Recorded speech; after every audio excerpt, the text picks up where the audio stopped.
കുറ്റവാളിയെ ശിക്ഷിക്കപ്പെട്ടതിൽ വളരെയേറെ സന്തോഷമുണ്ട്. 20 വർഷമെങ്കിലും ഏറ്റവും മിനിമം ജീവപര്യന്തം കണ്ടെത്തണമെന്നാണ് കൊടുക്കേണ്ടത്. എങ്കിലും 20 വർഷത്തിലെങ്കിലും ശിക്ഷ കൊടുത്തത് തീർച്ചയായിട്ടും വളരെ സന്തോഷകരമായ കാര്യമാണ്. പ്രോസിക്യൂഷൻ്റെ ഭാഗത്തു നിന്നുള്ള കുറച്ച് തെളിവുകൾ ഇനിയും തെളിയാനുണ്ട് എന്നൊക്കെ അവകാശവാദികൾ പറയുമ്പോൾ പോലും കുറ്റം ചെയ്തവർക്കെതിരെ മാതൃകാപരമായിട്ടുള്ള ഒരു ശിക്ഷാ നടപടിയാണ് ബഹുമാനപ്പെട്ട കോടതി. ആ വേർഡിക്റ്റിനെ നമ്മൾ അംഗീകരിക്കുകയാണ് ചെയ്യുന്നത്. തീർച്ചയായിട്ടും അല്ല, അതിലല്ല. ഇപ്പോൾ ഈ വേർഡിക്റ്റിൻ്റെ അടിസ്ഥാനത്തിലാണല്ലോ നമ്മൾ പറയുന്നത്. ഇപ്പോൾ സ്വാഭാവികമായിട്ടും സമൂഹത്തിൽ രണ്ട് പക്ഷമുണ്ട്, അതില്ല എന്ന് പറയാൻ പറ്റത്തില്ല, അതൊരു വസ്തുത തന്നെയാണ്. That's A fact. അപ്പോൾ സ്വാഭാവികമായിട്ടും മേൽക്കോടതിയിലേക്ക് പോകണം. അവർക്ക് നീതി ലഭിച്ചിട്ടില്ല എന്നാണ് പ്രോസിക്യൂഷൻ്റെയും സർക്കാരിൻ്റെയും തീരുമാനം. അങ്ങനെ അതുകൊണ്ടാണല്ലോ സർക്കാർ അപ്പീൽ പോകുമെന്ന് പറഞ്ഞത്. സ്വാഭാവികമായിട്ടും അപ്പീൽ പോകും. അപ്പീൽ പോയി കഴിയുമ്പോൾ തുടർ നടപടികൾ എന്താണെന്ന് വരുന്ന ദിവസങ്ങളിലേ നമുക്ക് കാണാൻ പറ്റത്തുള്ളൂ. ഇപ്പോൾ ഏതായാലും വേർഡിക്റ്റ് ഇറങ്ങി.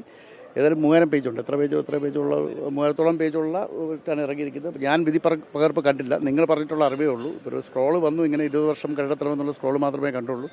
അത് മാതൃകാപരമാണ്, അതിൽ യാതൊരു സംശയമില്ല. കുറ്റം ചെയ്തവരെ നിയമത്തിൻ്റെ മുന്നിൽ കൊണ്ടുവരാൻ സർക്കാർ വിജയിച്ചിരിക്കുന്നു. തീർച്ചയായിട്ടും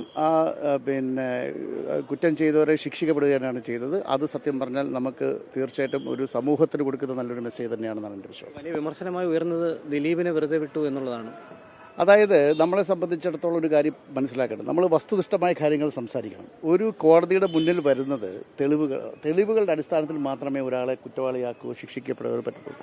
അപ്പോൾ തീർച്ചയായിട്ടും പ്രോസിക്യൂഷൻ അത് മുന്നോട്ട് കൊണ്ടുവരുന്നുണ്ടെങ്കിൽ പോലും ഈ ഗൂഢാലോചന കുറ്റമാണ് ദിലീപിനെതിരായിട്ട് ചാർത്തിയിരിക്കുന്നത്. അത് കൂടാതെ തെളിയിക്കാൻ പറ്റിയില്ല എന്നുള്ളത്. ഗൂഢാലോചന തെളിയിക്കാൻ കുറച്ച് ബുദ്ധിമുട്ടാണ്. പഴയ 120B-യും ഇപ്പോഴത്തെ BNS അനുസരിച്ചുള്ള 61-ഉമാണ്.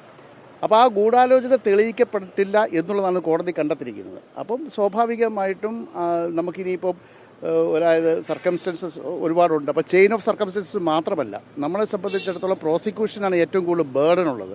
പ്രോസിക്യൂഷൻ്റെ ബേർഡൻ എന്ന് പറഞ്ഞാൽ ആസ് പെർ ക്രിമിനൽ പ്രൊസീജിയേഴ്സ് ഒരു പ്രോസിക്യൂട്ടർ ആണ് ഈ ഗിൽറ്റാണോ ഇല്ലയോ എന്നുള്ളത് പറഞ്ഞത്. അതിൽ ഈ ബിയോണ്ട് ദ ഡൗട്ട് അവർ തെളിയിക്കണമെന്നുള്ളതാണ്. അപ്പോൾ ബേർഡൻ മുഴുവൻ പ്രോസിക്യൂട്ടർക്കാണ്. അപ്പം സ്വാഭാവികമായിട്ടും ക്രോസ് വിസ്താരം വരുമ്പോൾ ഡിഫൻസ് വക്കീൽ അത്തരം കാര്യങ്ങളൊക്കെ പൊളിക്കുന്നത് നമുക്കത് ഒരു നടപടിക്രമത്തിൻ്റെ ഭാഗമാണ്. അപ്പോൾ അതിനെതിരെയാണ് സർക്കാർ ഉൾപ്പെടെയുള്ളത് മേൽക്കോടതിയിലേക്ക് പോകുന്നത്. മറ്റു കാര്യങ്ങൾ നമുക്ക് ആ സമയത്തെ അറിയാൻ പറ്റത്തുള്ളൂ.